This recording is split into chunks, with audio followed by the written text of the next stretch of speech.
Assalamualaikum warahmatullahi wabarakatuh. Tabi bun, semangat pagi, semangat beraktivitas buat bunda-bundaku semuanya yang sedang mempersiapkan sarapan buat putra-putrinya ya.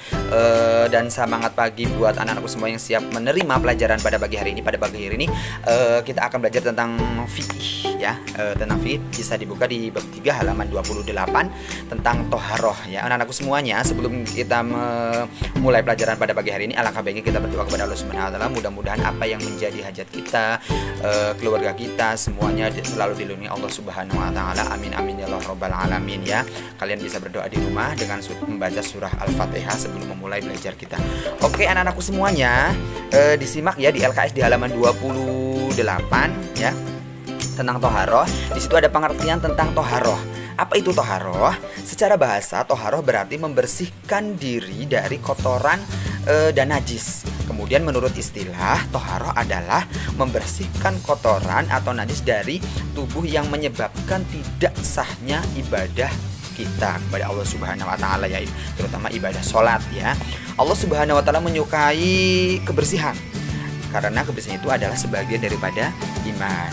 Seperti dalam Quran surah Al-Baqarah ayat 222, Innallaha yuhibbut tawwabina wa yuhibbul mutatahhirin. Sungguh Allah menyukai orang yang bertaubat dan menyukai orang-orang yang menyucikan diri. Quran surah Al-Baqarah ayat 222 ya.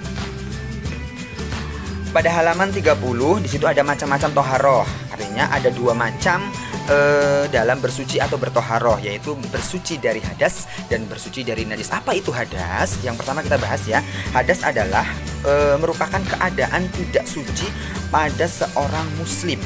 Orang yang terkena hadas atau berhadas, maka ia tidak boleh melaksanakan ibadah sholat. Hadas ada dua macam, yaitu hadas kecil dan hadas besar.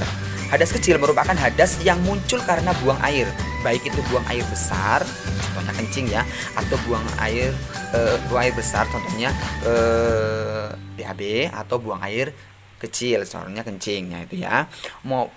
Hadas kecil khususnya ini bisa disucikan dengan wudhu atau tayamum. Nah, sekarang kalau hadas besar kita akan bahas selanjutnya di bab selanjutnya nanti ya. Kemudian yang B itu ada najis ya. Apa itu najis? Najis adalah kotoran yang harus dihindari oleh umat muslim dan dibersihkan apabila mengenai badan atau pakaian. Nah, apa saja itu kotorannya? Jenis kotorannya di sini ada kotoran manusia maupun kotoran hewan, darah dan nanah, kemudian air kencing, air liur anjing, dan yang kelima adalah bangkai binatang. Orang yang terkena najis tersebut maka ia harus bersegera membersihkannya dengan caranya masing-masing sesuai dengan tingkatan najis tersebut. Jadi itu anak-anakku semuanya ya, tentang pelajaran kita fikih pada pagi hari ini. Itu masih ada kelanjutannya, besok kita lanjutkan. Itu tentang toharoh. Jadi ada macam-macam bagaimana kita membersihkan hadas maupun najis. Itu ada hadas kecil maupun hadas besar. Kemudian ada macam-macam kotoran atau macam-macam najis yang perlu kita bersihkan sebelum kita melaksanakan ibadah, khususnya ibadah sholat ya, sehingga sholat kita bisa sah dan diterima oleh Allah Subhanahu wa taala. Itu saja yang bisa Abi sampaikan. Mudah-mudahan kita selalu dalam lindungan Allah Subhanahu wa taala. Jangan lupa kalau pergi kemana-mana harus memakai masker ya, tetap jaga kesehatan, tetap patuhi protokol kesehatan. Abi akhiri, wallahul muwaffiq ila aqwamit thoriq. Wassalamualaikum warahmatullahi wabarakatuh.